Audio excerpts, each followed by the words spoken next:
पाथर्डी तालुक्यातील श्री क्षेत्र रुद्धेश्वराच्या पावनभूमीत वसलेलं घाटशिरस हे एक सुंदर गाव. घाटशिरस येथील ईश्वर मंदिराच्या भव्य प्रांगणात अखंड हरिनाम सप्ताह निमित्ताने भव्यदिव्य अशा श्रीराम कथेचे आयोजन केल्याने घाटशिरस गावातील संपूर्ण वातावरण अक्षरशः राममय झाले आहे.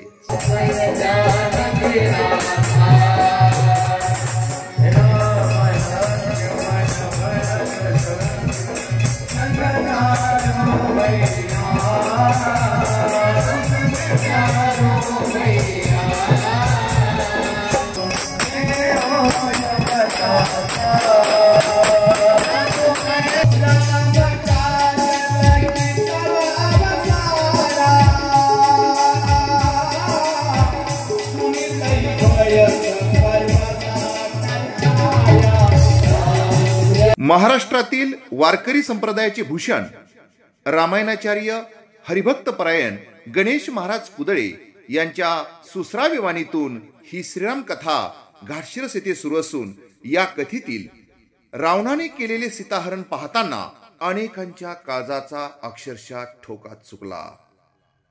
कोण असेल हा साधू बाबा? कोण असतील ही साधू बाबा? साधू बाबांची काय इच्छा असेल सीतामाईला माहित नाही. रावणाने साधूचा वेळ धारण केला आणि साधूचा वेळ धारण करून रावण आतमध्ये जाण्याचा प्रयत्न करत आहे. रावण आतमध्ये जाण्याचा प्रयत्न करत झालेला आहे. रावण पाठीमागे लागला. अरे काय झालेला आहे? काय झालेला आहे? पुन्हा एकदा जाण्याचा प्रयत्न करतात. जसा जाण्याचा प्रयत्न करतात त्या आगीमुळे रावण पाठीमागे येत आहे. आता काय करावं? आतमध्ये तर जाता येत नाही. काय करावं? आतमध्ये जाता येत नाही. म्हणून रावणाने हाक मारली आहे सीतामाईला. भिक्षा देही माय भिक्षा वाहन असं म्हटल्यानंतर सीतामाई म्हणत आहे तुम्ही आतमध्ये या ना. रावण म्हणत आहे नाही मी आतमध्ये येणार नाही. मी आतमध्ये येत नाही. तुम्हीच बाहेर या मला भिक्षा द्या. तुम्ही जर बाहेर येत नाही तर मी भिक्षा घेणार नाही. चाललो मी. सीतामाई म्हणते नाही थांबा मी येते तुमच्या जवळ. सीतामाई रावणा साधूचा वेश धारण केलेला रावणाजवळ सीतामाई आलेल्या त्या भिक्षा पात्र पुढे केलेला आहे. सीतामाईने भिक्षा पात्रामध्ये भिक्षा टाकलेली आहे. सगळी भिक्षा टाकण्या क्षणी रावणाने आपला साधूचा वेश बदललेला आहे आणि रावण हसत आहे.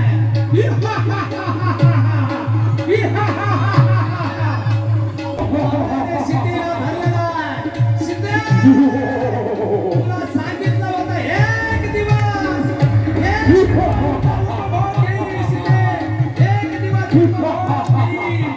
आणि सीतेला रावण आकाश सीताबाई रावणाला मारेल. ईश्वर मंदिराच्या या भव्य प्रांगणात रामायणाचार्य हरिभक्त परायण गणेश महाराज कुदळे यांच्या सुश्राव्य वाणीतून गेल्या 5 दिवसापासून ही भव्यदिव्य अशी श्रीराम कथा सुरू असून ही कथा पाहणे आणि ऐकणे म्हणजे आपले परमभाग्य असल्याचे काही भक्तांनी सांगितले, तर काहींना ही कथा कधीच संपू नये असं वाटतंय. मी आज पहिल्याच वेळेस ही कथा ऐकली आहे आणि खूप मला आनंद आला आहे. मी कल्याणवरून आलेली आहे माझ्या बहिणीपासून आणि मला आज खूप आनंद झाला आणि महाराजांची कथा मला ऐकायला भेटली. माझं परम भाग्य होतं. त्यामुळं मला आज खूप खूप आनंद भेटला. याच्या आधी खूप कथा झाल्या. अशी कथा ऐकलीच नव्हती. मला लई आनंद झाला. इतकी छान कथा झाली ना असं वाटतं अजून 1 महिना असावा. इतकी भारी खूप करमत आहे आम्हाला. आमच्या गावामध्ये असं वाटतंय का काय आलंय काय नाही असं म्हणजे खूप आनंद झाला आहे. इथून गेलं तरी झोप येत नाही. तेच नजरासमोर येते. कथाच नजरासमोर खूप ऐकावं वाटतं. लई मस्त आहे. रावणाने सीतेचे हरण केल्यानंतर हनुमानाने उडी घेत थेट लंकेत प्रवेश केला व तेथे झालेला युद्धाचा प्रसंग आणि हनुमानाने लंका पेटवल्याने लंकेत अक्षरशः सर्वत्र हाहाकार उडाला आहे.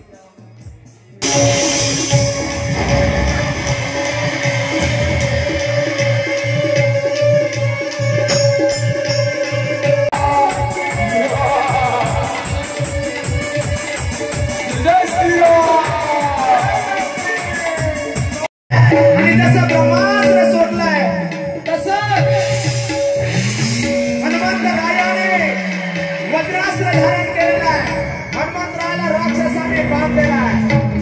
हनुमंतरायाला राक्षसाने बांधल्यानंतर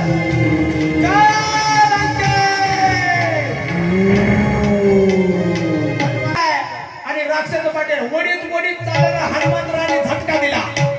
जसा झटका दिला तसे राक्षस हनुमंतरायाने या वाड्यावरून त्या वाड्यावर, त्या वाड्यावरून त्या वाड्यावर आठ उडी मारली आणि सगळी लंका पेटवली. महाराज लंका सगळी पेटली. हनुमंतरायाने उडी मारली आणि समुद्रामध्ये गेले. या कथेसाठी तिसगाव येथील सुप्रसिद्ध अशा पाचारणे साऊंड सिस्टीमने उत्तम साथ दिली असून झाकीचे प्रदर्शन हरिभक्त परायण बुधवंत महाराज हे करत आहेत.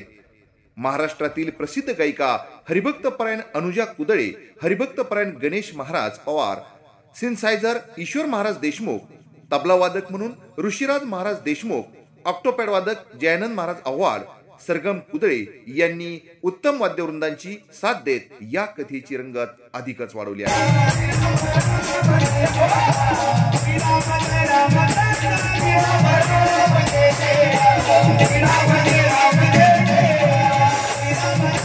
या कथेचे उत्तम नियोजन घाटशिरसचे सरपंच तथा श्री क्षेत्र रुद्रेश्वर देवस्थानचे अध्यक्ष गणेश पालवे यांच्या नेतृत्वाखाली घाटशिरस येथील ग्रामस्थ मोठ्या कुशलतेने करत आहेत.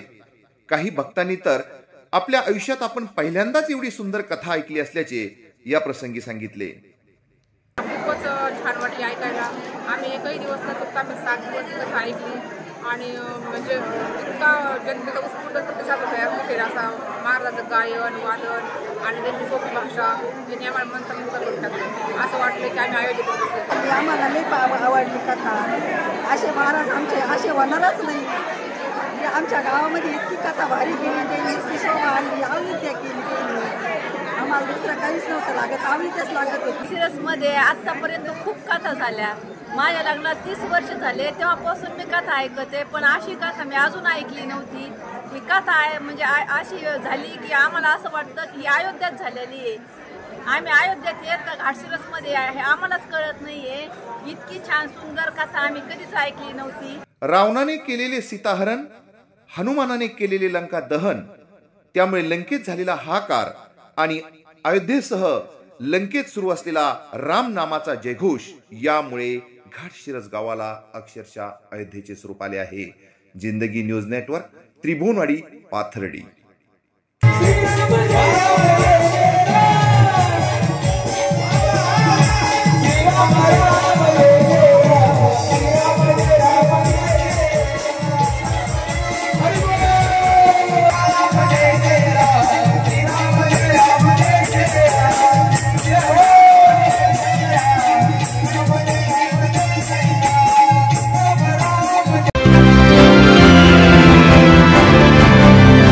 शैक्षणिक, सामाजिक, राजकीय घडामोडींचे आपले हक्काचे व्यासपीठ, सत्य आणि परखड बातम्यांसाठी जिंदगी न्यूज नेटवर्क.